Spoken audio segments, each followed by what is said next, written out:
Hi friends, நான் இன்றைக்கி கடலைப்பருப்பு கடைய போகிறேன். அந்த கடலைப்பருப்பை வேக வச்சு அதில் இருக்க தண்ணியை எடுத்து குழம்பு வைக்க போகிறேன். அது எப்படி செய்கிறதுன்னு நம்ம பார்க்கலாம் வாங்க. அதுக்கு 100 கிராம் கடலைப்பருப்பு 1 மணி நேரம் ஊற வச்சு கழுவி எடுத்து வச்சுருக்கேன். அதில் போடுறதுக்கு ஒரு பெரிய தக்காளி, ஒரு பச்சை மிளகாய், 4 பல் பூண்டு, 1/4 ஸ்பூன் மஞ்சத்தூள் போட்டுக்கலாம், பெருங்காயம் போட்டுக்கலாம். இப்போ நம்ம எல்லாத்தையும் ஒன்றா பருப்பு கூட போட்டு அது முங்குற அளவுக்கு தண்ணி ஊற்றி குக்கர் மூடி போட்டு ஒரு 5 விசில் எடுத்து வச்சுக்குவோம். இப்போ குக்கர் அவுட் ஆகிடுச்சு, நம்ம குக்கர் திறந்துக்கலாம்.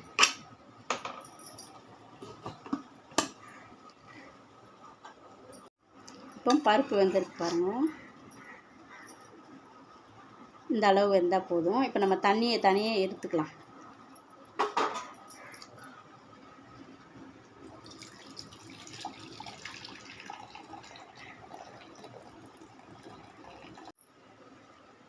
இப்போ பருப்புக்கு தேவையான உப்பு போட்டு நம்ம கடைஞ்சிக்குவோம்.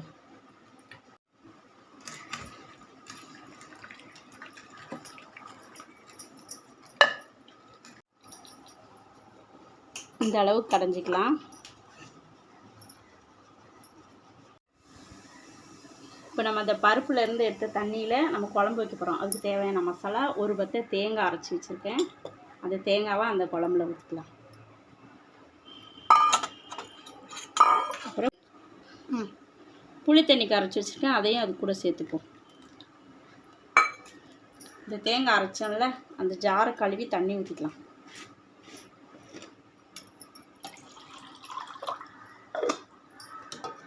இது வந்து கொஞ்சம் தண்ணியாக இருந்தால் தான் டேஸ்ட்டாக இருக்கும். இப்போ இதில் நம்ம வீட்டில் அரைச்ச குழம்பு மிளகாத்தூள், நமக்கு காரத்துக்கு எவ்வளோ தேவையோ அவ்வளோ போட்டுக்கலாம்.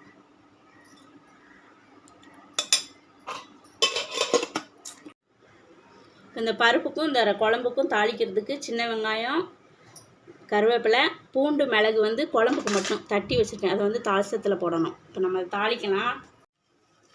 அந்த எண்ணெயிலே நம்ம தாளிச்சிக்கலாம். பருப்புக்கும் குழம்புக்கும் ஒரே தாளிச்சம்தான்.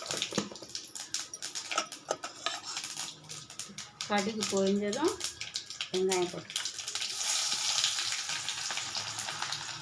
கருவேப்பிலை. நான் இன்னும் பூண்டு மிளகு போடலை. அதில் நம்ம பருப்புக்கு எடுத்துகிட்டு குழம்புக்கு வந்து பூண்டு மிளகு தட்டி வச்சதை போட்டுக்கலாம். இப்போ நான் பருப்புக்கு தாளிச்சு எடுத்துக்கிறேன்.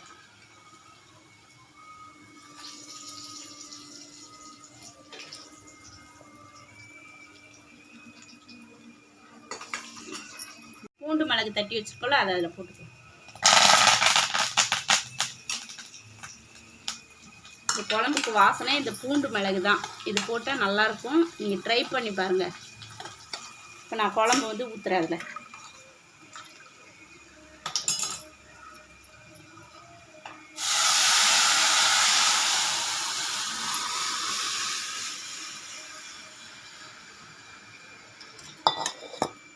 குழம்புக்கு தேவையான உப்பு போட்டுக்கலாம். நல்லா கொதிக்கணும். கொதித்து அந்த மசாலா வாசனை போகவும் நம்ம இறக்கி கொத்தமல்லி இலை போட்டுக்கலாம். இப்போ குழம்பு நல்லா கொதிச்சிடுச்சு. இந்த கொதிச்சா போதும். இப்போ மசாலா வாசனைலாம் போயிடுச்சு. இப்போ நம்ம வந்து இறக்கிடலாம். இப்போ குழம்பு ரெடி ஆகிடுச்சு. மல்லி இலை போட்டுக்கலாம். இந்த குழம்புக்கும் இந்த பருப்புக்கும் அப்பளம் வச்சு சாப்பிட்டிங்கன்னா நல்லா டேஸ்ட்டாக இருக்கும். இந்த குழம்புக்கும் இந்த பருப்புக்கும் கூட அப்பளம் வச்சு சாப்பிட்டிங்கன்னா நல்லாயிருக்கும். இந்த ரெசிபி செஞ்சு பார்த்துட்டு எப்படி இருக்குன்னு கமெண்ட்டில் சொல்லுங்கள். தேங்க்ஸ் ஃபார் வாட்சிங்.